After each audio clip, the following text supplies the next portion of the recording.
Wherever you go, whatever you do, throw a little at it. Omax, Vest and Briefs. Tiruvannamalai இடுக்கு பிள்ளையார் கோயிலில் ஆந்திர பக்தர் உயிரிழந்ததன் எதிரொலியாக கோயில் நிர்வாகம் சார்பில் வழிகாட்டு நெறிமுறை அடங்கிய பதாகைகள் வைக்கப்பட்டுள்ளது. இது தொடர்பான கூடுதல் விவரங்களை செய்தியாளர் பாண்டியன் வழங்க கேட்கலாம். பாண்டியன், இது குறித்த முழு விவரங்களையும் பதிவு பண்ணுங்க. வணக்கம் நிவேதா. திருவண்ணாமலை அண்ணாமலையார் கோவிலில் பின்புறம் உள்ள கிரிவல பாதையில் இடுக்கு பிள்ளையார் கோவில் அமைந்துள்ளது.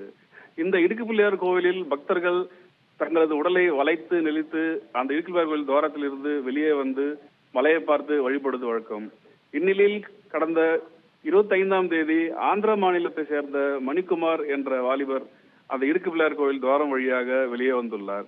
அப்போது அவருக்கு திடீரென மூச்சு திணறல் ஏற்பட்டு கீழே மயங்கி வந்து இறந்துவிட்டார். அதே போன்று நேற்று ஆந்திர மாநில பெண் பக்தர் ஒருவர் இடுக்கு பிள்ளையார் கோவில் துவாரம் வழியாக வரும்பொழுது உள்ளேயே சிக்கிக் கொண்டார். அப்போது வெளியே இருந்த ஆண் ஒருவர் அவரின் பெண்ணின் கையை பிடித்து வெளியே இழுத்து அவரை காப்பாற்றினார். இந்த இரு சம்பவத்தின் எதிரொலியாக தற்போது அண்ணாமலையார் கோவில் நிர்வாகம் சார்பில் வழிகாட்டு நெறிமுறை பதாதைகள் பொருத்தப்பட்டுள்ளது.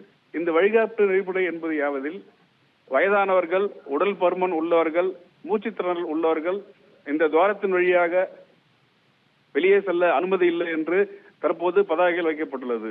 மேலும் இடுக்கு பிள்ளையார் கோவில் வாசலில் இரும்பினால் ஆன 2 கம்பிகள் தற்போது வெல்டிங் செய்யப்பட்டுள்ளது.